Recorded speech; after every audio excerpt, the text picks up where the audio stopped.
Any other questions? I just want to come back to remediation one more time. Go for it. Why hasn't the department developed explicit guidelines for the use of any remediation, radiation, ozone, for the purposes of the law and the rule? We do have in Chapter 40 requirements applicable to remediation, and there are certain remediation generally is done related to testing. And so there are certain contaminants that cannot be remediated for, and we have identified what those contaminants are and have indicated through our test-retest process in Chapter 40 what is and is not an acceptable, or what folks can do, which contaminants they can remediate for. I will say, we have heard time and again that it is not the job of the department to interfere with the free market, and the cannabis industry is rapidly evolving and continues to rapidly evolve. And so the remediation requirements, or if we were to specify certain remediation methods today, they would be out of date by the time we were able to adopt these rules. And so we did not want to step on people's creativity when it comes to remediation. There are certain things that are absolutely not acceptable. Diluting cannabis that has failed in order to pass testing moving forward is not an acceptable remediation method. You can't remediate for pesticides under our rules, those sorts of things.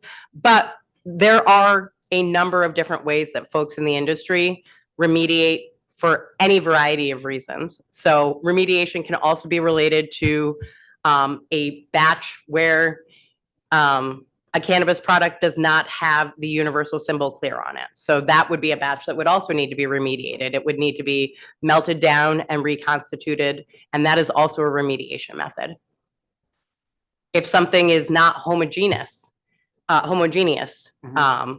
an edible that is not homogeneous would need to be melted down and remediated to become homogeneous. So if it sounds like there might be some interest in defining what is remediation and what the department should do rules around with respect to remediation, thus far we have taken the statute as it is and tried to put guardrails on it while not impeding folks' creativity when it comes to remediation. But you haven't further defined remediation in statute, or have you?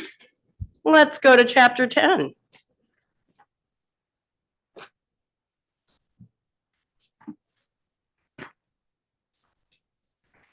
Chapter 10. Yes, I'm not saying there's a definition there. I'm literally just saying, Let's go to Chapter 10. let's go to Chapter 10 and see if there's a definition there.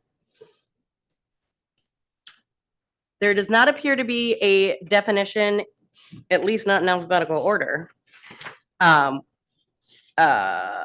remediation here. There may be one that is defined in Chapter 40 for the purpose of those rules. I can take a look at the existing rule if you'll give me a second and see what we have there. I will. Thank you. Thank you for your patience.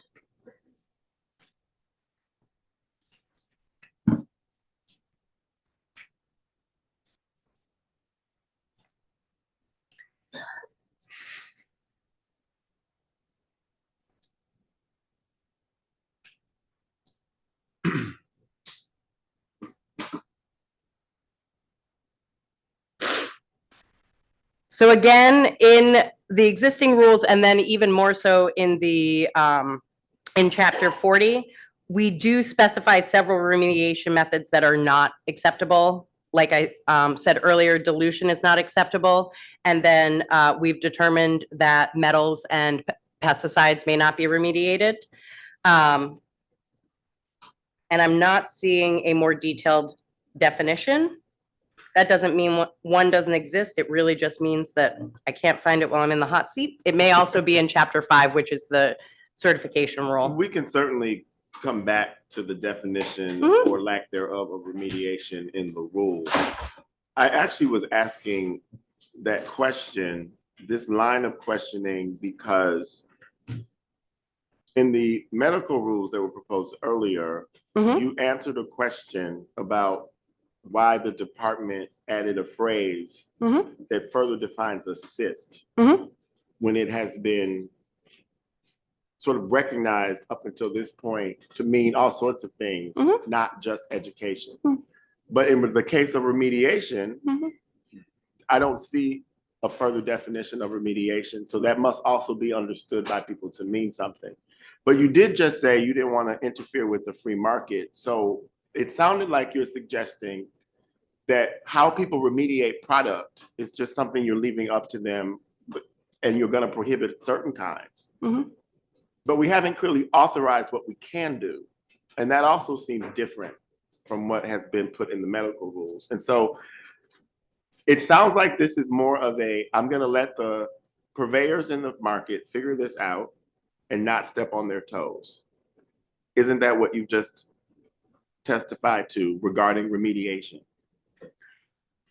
What I said was the market evolves so quickly that if we were to put in a matrix into the rule about what is and is not an acceptable remediation method, that would be out of date by the time we adopted the rules. You did say that, but I thought before that you said, I don't want to step on the creativity of folks. And you definitely have heard us say, We have let's heard let you the say market that. figure it out. So Yep.